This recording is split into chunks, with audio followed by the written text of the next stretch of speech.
आज है 9 जून और साथ ही बर्थडे अपने गॉड ऑफ गेंजुत्सु इटाची उचिहा का, जिसने दूसरों की नजर में खुद को विलेन बनाकर सभी को प्रोटेक्ट किया। तो आज मैं बात करने वाला हूँ इटाची के बारे में। शुरुआत करते हैं इनके इंट्रोडक्शन से। इटाची लीफ विलेज का एक स्किल्ड शिनोबी था। वो उचिहा क्लैन से बिलोंग करता था, एक ऐसी क्लैन जिसके पास शारिंगान नाम की एक स्पेशल विजुअल पावर होती है। वो सास्के का बड़ा भाई और फुगाकू का बड़ा बेटा था। इटाची जब केवल 4 साल का था तब उसने थर्ड ग्रेट निंजा वॉर को विटनेस किया और तब इटाची को रियलाइज हुआ कि वॉर में केवल लोगों की जान जाती है, इससे किसी का भी भला नहीं होता। तब उसने ये डिसाइड किया कि वो एक ऐसे वर्ल्ड को क्रिएट करेगा जहां वॉर का नामो निशान ना हो। इटाची को अपनी जनरेशन का बेस्ट शिनोबी माना जाता है और उसने 10 साल की एज में ही चुनेन एग्जाम पास कर लिया था और 12 साल की उम्र में वो आनबू ब्लैक ऑप्स का कैप्टन बन गया था। 13 साल की उम्र में उसने अपनी पूरी क्लैन को मार दिया। 13 साल की एज में बच्चे ये डिसाइड नहीं कर पाते कि उन्हें आइसक्रीम में कौन सा फ्लेवर चाहिए। वहाँ इटाची ये डिसाइड कर रहा था कि उसको अपनी क्लैन बचानी है या अपना विलेज। ये इटाची की लाइफ में one of the biggest turning point था। वो अपने छोटे भाई सास्के से बहुत प्यार करता था। उचिहा मैसेकर के बाद केवल Itachi and Sasuke he नॉनली alive उचिहास बचे थे।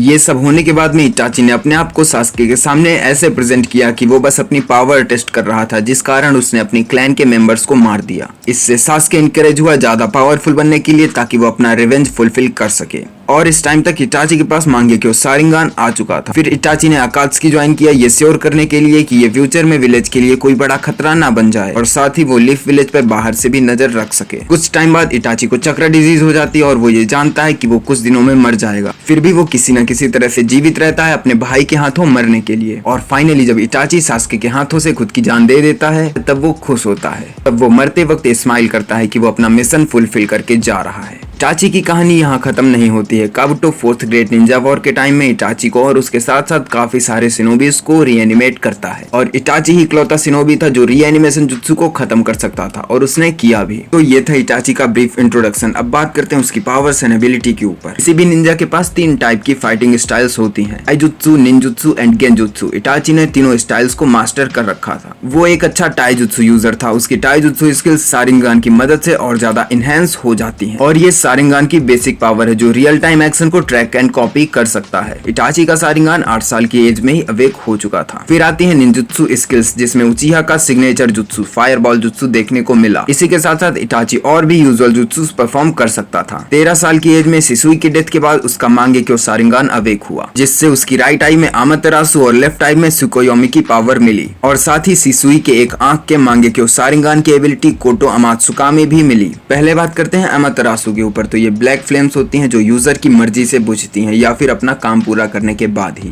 और ये ब्लैक फ्लेम्स नॉर्मल फ्लेम से भी ज्यादा पावरफुल होती हैं। फिर आते हैं सुकोयोमी के ऊपर। ये सेकंड स्ट्रॉन्गेस्ट गेंजुत्सु है पूरे नारुतो वर्स का। फर्स्ट स्ट्रॉन्गेस्ट भी यही है, लेकिन वो इन्फिनिट सुकोयोमी है जिसे केवल कागुया और टेंटेल्ड माद्रा ही कर सकते थे। इसका प्रॉपर यूज हमें 2 बार देखने को मिला है। पहला जब वो अपनी लवर इजुमी को मारने गया था तो उसने सुकोयोमी की मदद से इजुमी के साथ अपनी पूरी लाइफ स्पेंड करी, उसके बच्चे भी हुए और लास्ट में वो ओल्ड एज की वजह से मरी सुकोयोमी के अंदर। और दूसरी बार ककाशी के ऊपर सुकोयोमी का यूज किया। फिर आता है इटाची का सुसानो। ये 5 चक्रा नेचर से मिलकर बना हुआ था। इसका कलर रेड था और इस पर चाहे तुम जो भी अटैक करो ये उसको रिपेल कर ही देगा। और इस सुसानो के पास द स्वॉर्ड ऑफ टोत्सुका थी जो कि एक ही बार में किसी को भी निपटा सकती थी। Last but not the least, Itachi Izanami का एक परफेक्ट यूजर था। इजानामी किसी भी एक्शन का एक इनफाइनाइट लूप होती है जिसमें फंसने के बाद अपोनेंट मानसिक स्तर पर वही एक्शन बार बार रिपीट करता है, लेकिन इसे यूज करने की एक भारी कीमत देनी पड़ती है, वो है अपनी एक आंख की रोशनी। इसके अलावा इटाची के पास सिसुई की कोतो अमात्सुकामी भी है जिससे किसी का भी माइंड मैनिपुलेट करा के कुछ भी करा सकते हैं। तो ये तो थी इटाची की पावर्स एंड एबिलिटीज। मुझसे अगर कोई डिटेल मिस हो गई हो तो तुम कमेंट में जरूर बता देना।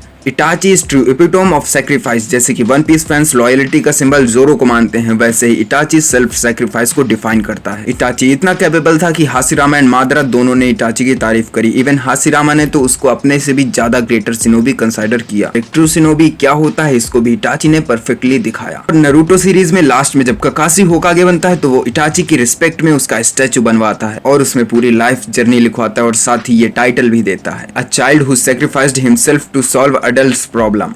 खैर तुम सभी लोग इटाची को हैप्पी बर्थडे जरूर विश करना एंड चैनल को भी जरूर से सब्सक्राइब कर लेना। If you are an anime fan we will meet again. Thanks for watching. Bye bye.